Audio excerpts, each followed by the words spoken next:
Hello guys, back with me again in this channel. So on today's tutorial, I'm gonna show you how you can make a ghost effect in CapCut.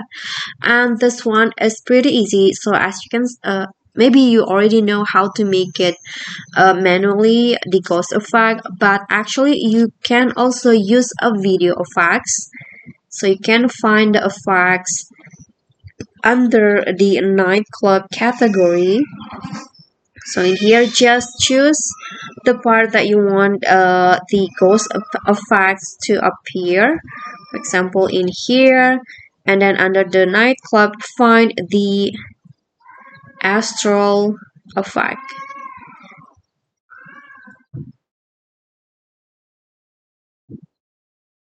Okay, this one. Download it first if you can, and then after that you can add it by clicking on the plus icon. So it will go like this.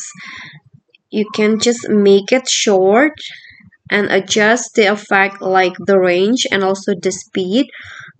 I'm going to go with a lower speed, and let's see the result.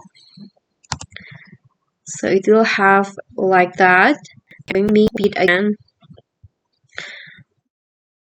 into only 3. Let's see the result. Yeah, I think that's it. And that's it. I hope this tutorial will be helpful. So if you want to use the ghost effect, you can use this astral effect under the nightclub. And I hope this will be helpful. Thank you for watching. Don't forget to like, comment, subscribe, and also like this video and click on the thanks. Bye.